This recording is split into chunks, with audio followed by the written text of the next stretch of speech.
Okay. Let's see. This video is going to be about lattice energy, and we have talked about lattice energy before. So we're revisiting it now a little bit, and we're coming at lattice energy now from a thermochemistry perspective. Okay. Um, and the idea here is we want to just remind ourselves about lattice energy and how it works. And I'm going to introduce you to something called the Born-Haber cycle, which is why we have Max Born and Fritz Haber standing here looking at us. Okay, so let's take a look at lattice energy again one more time as we do this. Come back. Okay, so lattice energy is the amount of energy that's required to convert 1 mole of an ionic solid into its ions in the gas phase. Okay, that's kind of the definition of this. You can also think of it as it is the energy uh, to convert all of the ions in the gas phase into the solid ionic crystal. This is the energy that's holding the crystal lattice together. So if you remember from way back in the dark ages, we talked about ionic compounds, and we said they exist as like this semi-infinite on a micro scale, nanoscale, picoscale, whatever you want to think about it, atomic scale. Um, the lattice energy, the lattice is this infinite repeating pattern of ions together. Okay, and it's held together by the energy of the positive charges and the negative charges wanting to be near each other. Okay. We call this the lattice energy. This is held together by the lattice energy, which is a direct relation to Coulomb's law, which is a physicsy thing that talks about the energy involved when you have two charges held together um, but with some distance between them. All of this together is a constant. So we're looking at charge divided by distance to figure this out. Okay, we're not going to do the math. We're going to use this idea to kind of feel our way around some periodic trends as we do this. Okay, uh, the Born-Haber cycle, and the reason I bring this up is because it's something that gets mentioned. I'm not going to stress about it. You can actually calculate all this stuff all you want, but this is a hypothetical thing. It's an experiment done to calculate the lattice energy. Okay, and this is another, believe it or not, we have another application of Hess's law. Hess's law shows up a bunch. So essentially, this is a hypothetical experiment where they're taking and measuring the lattice energy, okay? Because it's very difficult to take the ionic solid and break it into gas phase ions. So what we're doing hypothetically is individual steps to get us there.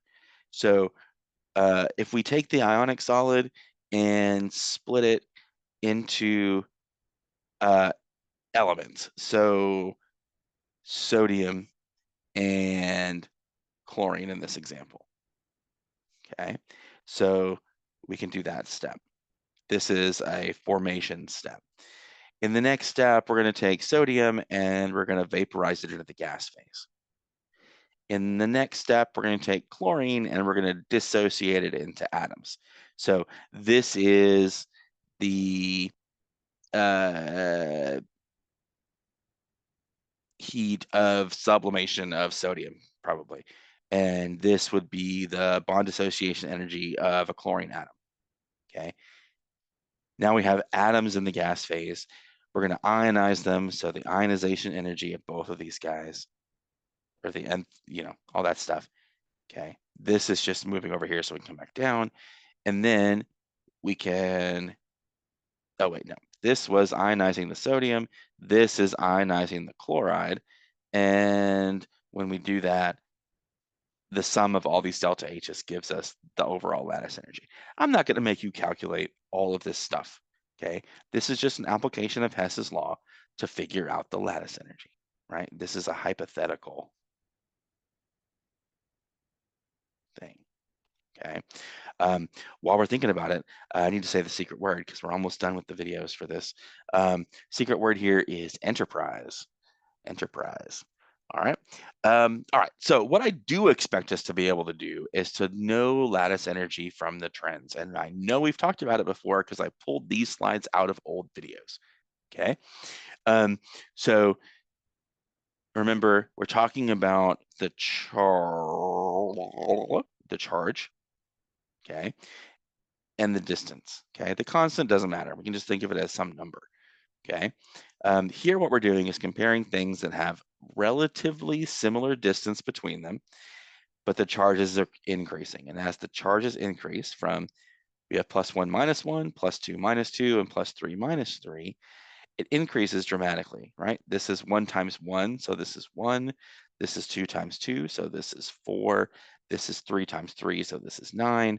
And the lattice energy goes up dramatically with that, okay? So lattice energy is positively or directly related to the charge.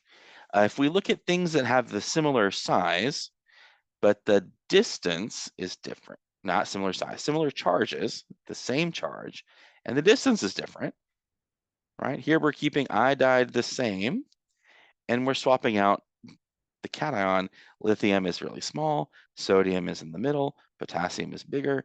As the ion gets bigger, the distance between them gets bigger, okay?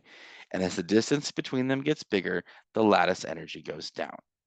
Okay, as the lattice energy goes down. So all we really need to be able to do is look and see what the lattice energy trends are.